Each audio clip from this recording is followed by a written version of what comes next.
एक छोटे से पुरसुकून गांव में राकेश नाम का एक मेहनती आदमी रहता था। वो अपने खेत में सब्जियां उगाता और उन्हें बेचकर अपना गुजारा करता था। हर रोज शहर के एक होटल का मैनेजर उसके पास आता और उससे ताज़ा सब्जियां खरीद कर ले जाता।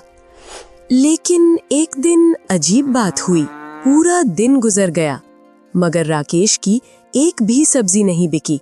उसके चेहरे पर फिक्र के साए गहरे होते जा रहे थे और सबसे हैरानी की बात ये थी कि आज होटल का मैनेजर भी नहीं आया। राकेश ने घबराकर सोचा, ये क्या हो गया? अगर सब्जियां आज नहीं बिकी तो कल तक सब खराब हो जाएंगी, फिर मेरा क्या होगा? परेशान होकर राकेश अपना थैला वहीं छोड़कर मैनेजर के होटल की तरफ चल पड़ा। होटल पहुंचकर उसने मैनेजर से पूछा, अरे मैनेजर साहब, आज आप सब्जियां लेने नहीं आए? सब ठीक तो है? मैं आज थोड़ा लेट हो गया था, इसलिए होटल वालों ने कहीं और से सब्जियां खरीद लीं। ये सुनते ही राकेश का दिल डूब गया। मगर मैनेजर साहब, अगर आप सब्जियां नहीं खरीदेंगे तो मेरा बहुत बड़ा नुकसान हो जाएगा। वैसे ही आज कोई सब्जी नहीं बिकी। माफ करना भाई, अब मैं कुछ नहीं कर सकता। राकेश उदास दिल के साथ वापस चल दिया। मगर उसे क्या पता था, उसकी जिंदगी का सबसे अजीब मोड़ अभी उसका इंतजार कर रहा था। जब वो अपने थैले के पास पहुंचा तो वहां एक अजनबी आदमी उसका इंतजार कर रहा था। भाई, क्या ये सब्जियां तुम्हारी हैं? जी हाँ, ये सब मेरी ही सब्जियां हैं। ये इतनी ताज़ा कैसे हैं?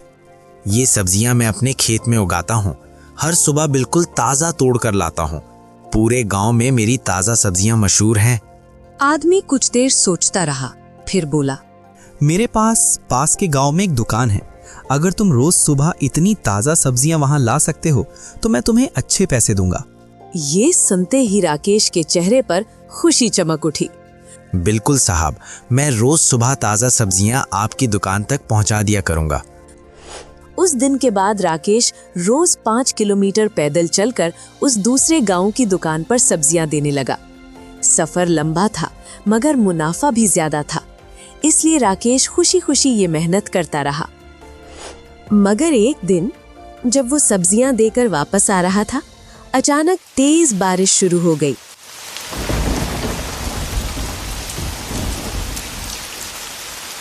बारिश से बचने के लिए राकेश एक पुराने गार में चला गया। लेकिन जैसे ही वो गार के अंदर गया, उसकी सांसें रुक सी गईं। गार के अंदर ढेरों सोना चमक रहा था। राकेश बहुत हैरान था। इतना सारा सोना, इससे तो मैं माला माल हो जाऊंगा। तभी अचानक अंधेरे से एक बूढ़ी औरत सामने आई। इस सोने का कोई मालिक नहीं, कोई भी इसे ले जा सकता है, लेकिन याद रखना, जो भी इसे ले जाएगा उसे भारी कीमत चुकानी पड़ेगी। आप कौन हैं और कौन सी कीमत? और ये कहकर वो अचानक गायब हो गई। राकेश गहरी सोच में डूब गया। या अल्लाह, अगर ये बात सच हुई तो? नहीं, मुझे ये सोना नहीं चाहिए। मेरा काम ठीक चल रहा है और मैं अपनी मेहनत की रोटी खाता हूँ। ये सोचकर उसने सोना वहीं छोड़ दिया और गार से बाहर निकल गया।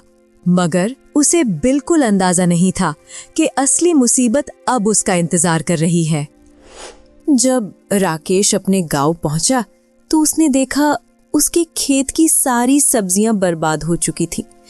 सब्जियां जमीन पर बिखरी हुई थी, जैसे किसी ने जानबूझकर सब कुछ तबाह कर दिया हो। राकेश का दिल टूट गया। ये किसने किया? मैंने किसी का क्या बिगाड़ा है? तभी उसका पड़ोसी महेश वहां से गुजरा। महेश भाई, मेरे खेत का ये हाल किसने किया? महेश ने अफसोस से कहा, सुबह सेठ का बेटा अपने बैल यहाँ छोड़ा हुआ था। बैल ने पूरा खेत तबाह कर दिया। मैंने देखा था, मगर तुम जानते हो वो कितना बदतमीज है, इसलिए मैंने उसे कुछ नहीं कहा। ये सुनकर राकेश का खून खौल उठा और वो सीधा सेठ के घर की तरफ चल पड़ा। वहां पहुंचकर उसने सेठ से कहा, सेठ जी, आपके बेटे के बैल ने मेरा पूरा खेत बर्बाद कर दिया। मेरा बहुत नुकसान हुआ है। सेठ ने बेपरवाही से जवाब दिया, हाँ, उसने बताया था, बैल बेकाबू हो गया था। अब इसमें हम क्या कर सकते हैं? मगर मेरा सारा घर इसी खेत से चलता था। सेठ गुस्से से बोला, जाओ जाओ, मैं कोई नुकसान नहीं देने वाला, जो करना है कर लो। राकेश को पता था कि सेठ बहुत लालची आदमी है, इसलिए राकेश ने चाल चली। अगर आप मेरा नुकसान भर दें तो मैं आपको एक जगह का पता बता सकता हूँ जहाँ बहुत सारा सोना पड़ा है। ये सुनते ही सेठ की आंखें लालच से चमक उठीं। अच्छा ठीक है, ये लो पैसे। अब मुझे उस गार का पता बताओ। राकेश ने गार का पता बता दिया। अगली सुबह सेठ सीधा उस गार में पहुंच गया। जब उसने इतना सारा सोना देखा तो उसका लालच और भी बढ़ गया। तभी वही बूढ़ी औरत वहां आई और बोली, इस सोने का कोई मालिक नहीं, कोई भी इसे ले जा सकता है, लेकिन याद रखना, जो भी इसे ले जाएगा उसे भारी कीमत चुकानी पड़ेगी। ये कहकर वो औरत गायब हो गई। सेठ हंसकर बोला, कोई बेवकूफ होगा जो इतना सोना छोड़ दे, इसके लिए तो मैं हर कीमत देने को तैयार हूँ। उसने बोरियां भर भर कर सोना जमा करना शुरू कर दिया। वक्त गुजरता गया और धीरे धीरे शाम हो गई। तभी अचानक एक डरावना राक्षस जाहिर हुआ। उसकी आंखें आग की तरह चमक रही थी। मैं सालों से इंतजार कर रहा था कि कोई शाम के बाद यहाँ आए और मैं आजाद हो जाऊं। आज मेरे आजादी का दिन है। सेठ का रंग जर्द पड़ गया। एक जादूगर ने उस राक्षस को यहाँ कैद किया था और कहा था, जब तक कोई शाम के बाद यहाँ मर नहीं जाता तुम कैद रहोगे। राक्षस ने उसी वक्त सेठ पर हमला कर दिया और उसे कुछ ही लम्हों में मार दिया। राक्षस आजाद होकर अंधेरे में गायब हो गया और सेठ को उसकी लालच की सजा मिल गई। उधर राकेश ने दोबारा अपने खेत में मेहनत शुरू कर दी और हमेशा की तरह ईमानदारी से अपनी रोजी कमाने लगा। एक छोटे से खूबसूरत और पुरसकून गांव में अदन, हुरैस और छोटी सी इरहा बेबी अपनी प्यारी नानी के घर छुट्टियां गुजारने आए थे। घर के एक कोने में एक पुराना लकड़ी का संदूक रखा रहता था। वो हमेशा बंद रहता, बिल्कुल खामोश, जैसे उसके अंदर कोई गहरा राज छुपा हो। नानी ने कभी किसी को उसे छूने तक नहीं दिया था।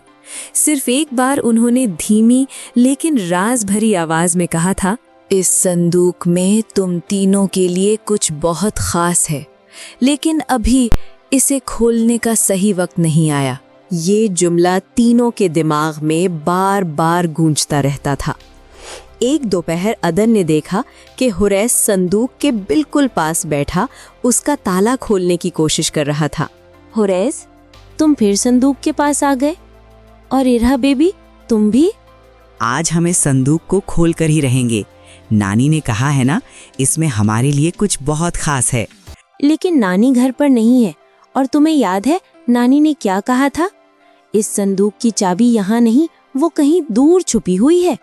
तीनों ने एक दूसरे की तरफ देखा। उनके दिलों में एक अजीब सी बेचैनी थी। क्या वाकई इस संदूक में कोई खजाना छुपा था, या कोई ऐसा बड़ा राज जो नानी सिर्फ अपने दिल में संभाल कर रखे हुए थी? हुरैस ने धीरे से कहा, चलो बाहर जाकर ढूंढते हैं, शायद चाबी गांव में ही कहीं हो। ठीक है, लेकिन नानी को पता नहीं चलना चाहिए कि हम बाहर गए हैं। तीनों चुपके से घर से निकल गए। वो गांव के खूबसूरत मनाजिर में घूमते रहे।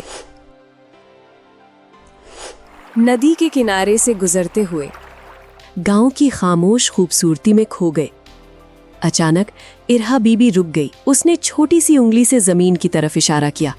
देखो, वहाँ कुछ चमक रहा है। वहां जमीन पर एक छोटी सी पुरानी पीतल की चाबी पड़ी थी। उस पर बहुत बारीक हरफों में नानी का नाम लिखा था। लगता है ये वही चाबी है संदूक की। तीनों बहुत खुश हुए, लेकिन बिल्कुल उसी लम्हे आसमान पर काले बादल छा गए। तेज हवा चलने लगी और अचानक बारिश शुरू हो गई। तीनों जल्दी से एक बड़े दरख्त के नीचे जाकर छुप गए।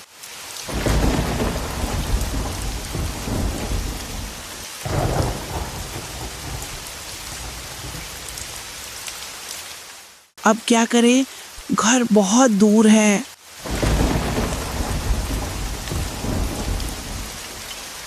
बारिश रुकने का नाम ही नहीं ले रही थी। जूतों में पानी भर गया, कपड़े पूरी तरह भीग गए। तीनों बहुत परेशान हो गए। अगर नानी को पता चल गया कि हम बिना बताए निकल आए हैं तो बहुत डांट पड़ेगी। इरहा बेबी ने चुपचाप आंखें बंद कर ली और बहुत मिठास भरी आवाज में दुआ मांगी। या अल्लाह, बारिश रोक दो, हमें जल्दी घर पहुंचा दो, आमीन। जैसे ही दुआ खत्म हुई, बारिश एकदम रुक गई। बादल धीरे धीरे छट गए। वाह इरहा बेबी, ये तुमने कैसे कर दिया? नानी ने मुझे कहा था, जब मुश्किल में फंस जाओ तो अल्लाह से सच्चे दिल से दुआ मांगो, अल्लाह जरूर कबूल करता है। हाँ बिल्कुल, अल्लाह ने सुन ली। चलो अब जल्दी घर चलते हैं। तीनों घर की तरफ चल पड़े। कुछ देर बाद वो घर पहुंच गए। घर पहुंचते ही नानी दरवाजे पर खड़ी थी। तुम तीनों कहाँ चले गए थे? बिना बताए घर से निकल गए? तीनों ने सर झुका लिया और खामोशी से माफी मांग ली। अगली बार ऐसा किया तो अच्छा नहीं होगा। अब चलो अंदर जाओ। रात को जब नानी सो गई तो तीनों धीरे से कमरे में आए। संदूक उनके बिल्कुल सामने था, वैसा ही खामोश, वैसा ही बंद। चलो हुरैस, अब खोल कर देखते हैं। तीनों ने पूरी ताकत से कोशिश की, मगर संदूक नहीं खुला। फिर दोबारा कोशिश की, लेकिन फिर भी नहीं खुला। इरहा बेबी ने आंखें बंद की और दिल से दुआ मांगी। या अल्लाह, ये संदूक खोल दो और हमें दिखा दो नानी ने हमारे लिए क्या रखा है, आमीन। संदूक खुद ब खुद खुल गया। तीनों की आंखें हैरत से फैल गईं। अंदर रंग बिरंगे खिलौने थे और एक छोटा सा खत जो नानी ने लिखा था। मेरे प्यारे बच्चों, ये खिलौने मैंने तुम्हारे लिए बहुत पहले संभाल कर रखे थे। मैंने सोचा था जब तुम्हारे दिल साफ रहेंगे और तुम अल्लाह पर पूरा यकीन रखोगे, तभी ये संदूक खुलेगा। तीनों बहुत खुश हुए। उन्होंने प्यार से खिलौने उठा लिए। सुबह वो तीनों नानी के पास गए और शुक्रिया अदा किया। नानी मुस्कुराई और प्यार से बोली, याद रखना, सबसे बड़ा खजाना सोना या जवाहरात नहीं, बल्कि अल्लाह की रहमत और दुआ की ताकत है। उस दिन के बाद तीनों ने कभी बिना बताए घर से बाहर कदम नहीं रखा, लेकिन संदूक का राज और दुआ की ताकत वो हमेशा अपने दिल में संभाल कर रखते रहे। तो दोस्तों, अगर आपको हमारी कहानी अच्छी लगी हो तो इसको लाइक शेयर जरूर करना और मिक्विट यूट्यूब चैनल को सब्सक्राइब करना मत भूलिएगा।